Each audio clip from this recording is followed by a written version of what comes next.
샬롬, 우리 주 예수님의 이름으로 교우 여러분에게 문안드립니다. 우리 자미원 교회는 이번 주 추수감사 주일로 예배를 드렸습니다. 그래서 오늘 말씀은 리마인드 웨슬리의 말씀이 아니라 성서 일과에 따른 말씀으로 은혜를 나누었습니다. 제목은 성도가 바라볼 더 큰 영광. 성경 본문은 학개 1장 15절에서 2장 9절, 시편 145편 1절에서 5절, 17절에서 21절, 데살로니가 후서 2장 1절에서 5절, 13절에서 17절, 복음서는 누가복음 20장 27절에서 38절에 있는 말씀입니다. 고린도전서 15장 16절에서 19절 말씀에 사도 바울은 만일 죽은 자가 다시 살아나는 일이 없으면 그리스도도 다시 살아나신 일이 없었을 터이요. 그리스도께서 다시 살아나신 일이 없으면 너희의 믿음도 헛되고 너희가 여전히 죄 가운데 있을 것이요. 또한 그리스도 안에서 잠자는 자도 망하였으리니 만일 그리스도 안에서 우리가 바라는 것이 다만 이 세상의 삶뿐이면 모든 사람 가운데 우리가 더욱 불쌍한 자일이라 라고 말하고 있습니다. 부활. 부활은 우리 그리스도인들에게 아주 중요합니다. 모든 것이 끝이라는 사망 권세를 이기는 것이 부활입니다. 허무와 절망의 나락에서 우리를 구원하는 것이 부활입니다. 또한 우리 그리스도인들의 믿음이 참되고 진리를 쫓고 있음을 증명하는 것이 부활입니다. 사랑하는 교우 여러분, 여러분은 부활의 신앙을 확신하십니까? 사도 바울은 복음을 전하는 일에 목숨을 걸었죠. 그가 자신의 목숨을 아끼지 않을 수 있었던 비결은 하나님을 경외하고 예수님을 사랑하는 마음이 지극했기 때문일 것입니다. 그렇지만 그가 부활의 확신을 갖지 못했다면, 그래서 다른 이들도 복음을 영접하도록 인도해야 한다는 사명이 없었다면, 그렇게 열정적으로 복음을 증거하기는 어려웠을 것입니다. 그런데 사도행전 22장을 보면 생명을 걸고 복음을 전하던 바울을 유대인들이 죽이려고 소동을 일으킵니다. 기회를 얻어서 바울이 예수님을 믿게 된 과정을 설명해 보았지만 오히려 유대인들의 감정을 더욱 격렬하게 만들 뿐이었습니다. 유대인들은 더욱 바울을 죽여야 한다고 목청을 높였습니다. 결국 바울은 공회에 서게 되었습니다. 바울이 재판을 받는 것이죠. 이때 바울은 공회에서 자신이 바리새인이고 죽은 자의 소망, 곧 부활로 말미암아 신문을 받는다고 증언하는데요. 이 때문에 바리새인과 사두개인 사이에 다툼이 생깁니다. 왜냐하면 바리새인은 부활을 믿고 사두개인은 부활이 없다고 주장했기 때문입니다. 그런데 알고 보면 부활에 대한 사두개인과 바리새인의 논쟁은 하루 이틀의 것이 아니었습니다. 그들은 항상 논쟁을 벌여왔던 것이죠. 그런데 부활이 없다고 강력하게 주장하는 사두개인들의 논리는 한결같았습니다. 오늘 누가복음 20장에서 예수님께 질문하던 것이었죠. 바로 시형제 혼인법. 형이 자손을 낳지 못하고 죽으면 동생이 형수에게 장가들어 가계를 잇도록 한 이스라엘의 제도인데요. 이 시형제 혼인법에 대한 하나의 예는 부활이 있다고 주장하는 바리새인들의 입을 틀어막는데 항상 유효한 질문이었습니다. 그 질문을 예수님께 다시 했던 것이죠. 바리새인들은 이 질문에 대한 뾰족한 답을 내놓지 못했습니다. 그렇다고 해서 부활이 없다고 인정한 것은 아니지만 서로 입맛만 다시고 논쟁을 잠재우기에 적절한 그러한 질문이었습니다.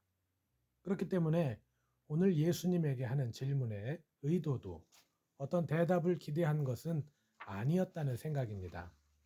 다만 부활이 있다고 그렇게 설치고 다니지 말아라 라는 정도의 주의를 주고 있다고 할까요?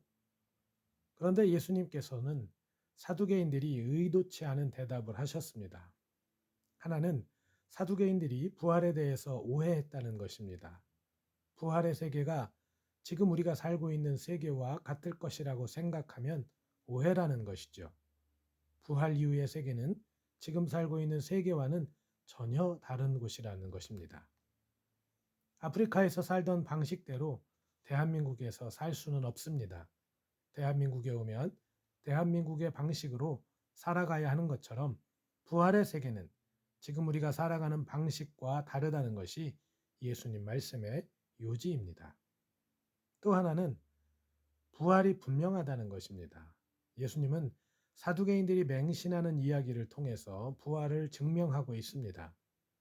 사두개인들은 모세 오경의 권위만 인정하는 사람들이었는데 거기에는 아브라함과 이삭과 야곱의 이야기가 기록되어 있죠. 하나님이 모세를 만나실 때 자신을 아브라함의 하나님, 이삭의 하나님, 야곱의 하나님이라고 밝히셨다는 것입니다. 과거에 아브라함과 이삭과 야곱의 하나님이셨던 분으로서가 아니라 지금 아브라함과 이삭과 야곱의 하나님이라고 자신을 밝히셨다는 것입니다. 그러니 아브라함과 이삭과 야곱은 모세가 하나님을 만날 때 살아 있었다는 것이죠. 그래서 하나님은 죽은 자의 하나님이 아니라 살아있는 자의 하나님이라는 것입니다. 어떻습니까? 여러분은 부활을 믿고 계십니까? 예수를 믿는 우리들은 부활을 믿어야 합니다. 부활이 믿어져야 합니다. 부활을 확신할 수 있어야 합니다. 부활의 주님과 함께 하나님의 나라에서 살아갈 그날을 소망해야 합니다. 부활이 허무맹랑하게 지어진 이야기가 아니라는 것을 깨달아야 합니다. 부활을 통해서 우리가 누리게 될 것에 대해서 기대해야 합니다. 부활은 부족하고 채워지지 않은 우리의 인생을 완벽하게 메워주는 하나님의 은혜입니다. 왜 우리 인생은 비루하고 거지 같은지 이해할 수 없을 때 부활은 그 처참한 인생의 한 줄기 빛입니다.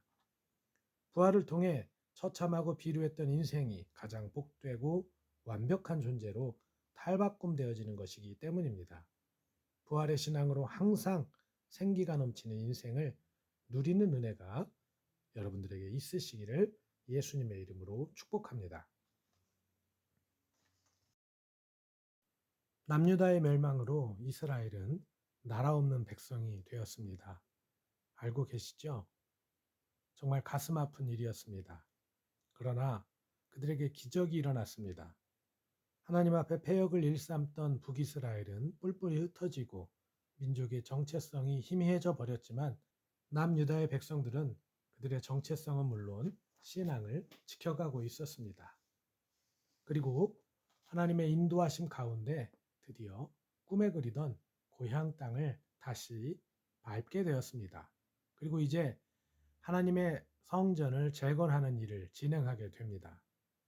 그런데 부푼 기대를 안고 시작한 하나님의 성전 재건은 이전에 조상들이 보아왔던 성전과는 비할 데 없이 아주 초라한 모습이었습니다. 그만한 위용과 거룩함을 나타내지 못했습니다. 그래서 사람들은 그 모습에 실망했습니다. 그러나 학개 선지자가 여호와의 말씀을 전합니다. 굳세게 할지어다. 굳세게 하여 일할지어다. 내가 너희와 함께 하노라. 이스라엘이 신앙을 회복하고 열정을 가졌습니다. 성전을 지어 하나님께 드리고 싶었습니다. 그것을 통해 기뻐하고 즐거워하며 하나님께 영광을 돌리고 싶었습니다. 그러나 현실의 벽 앞에서 그들은 낙담할 수밖에 없었습니다. 재건된 성전이 볼품이 없었기 때문입니다. 우리도 그렇습니다. 우리가 신앙생활을 열심히 하면 우리 인생이 활짝 열릴 것 같습니다. 우리가 넘지 못할 문제는 없을 것 같고 우리가 이겨내지 못할 시험은 없을 것 같습니다. 그러나 현실은 그렇지 않습니다. 우리가 현실에서 부딪히는 문제는 우리를 주저앉히고 우리를 낙심하게 만듭니다. 과연 우리가 믿음을 가지고 살아가는데 왜 우리가 이루는 일이 전만 못한지 낙심이 됩니다. 그러나 선지자가 말씀합니다. 굳세게 할지어다. 굳세게 하여 일할지어다. 내가 너희와 함께 하노라. 그리고 선지자를 통해 하나님께서 약속하십니다. 내가 이 성전에 영광이 충만하게 하리라. 은도 내 것이요 금도 내 것이라. 이 성전의 나중 영광이 이전 영광보다 크리라. 내가 이곳에 평강을 주리라. 만군의 여호와의 말이니라. 사랑하는 교우 여러분, 부활신앙은 지금 눈에 보이는 것을 부여잡는 것이 아닙니다. 눈에 보이지 않지만 하나님의 약속이기에 신뢰하는 것입니다. 하나님의 주신 가치가 세상의 가치를 뛰어넘는다는 것을 고백하는 것입니다. 우리가 당한 현실과 현실의 벽은 눈에 보입니다. 그러나 굳세게 믿음의 길을 걸어가라는 주님의 말씀을 의지해서 날마다 담대하게 신앙을 지키는 것입니다. 우리가 신앙을 지켜갈 때 세상은 우리가 어리석다고 조롱하는지 모르지만 비로소 우리는 부활의 새벽을 누리게 될 것입니다. 하나님의 놀라운 세상을 생생하게 경험하고 누리게 될 것입니다. 그러므로 부활 생명과 부활의 삶의 은총이 우리 모두에게 충만하기를 예수님의 이름으로 축원합니다. 할렐루야.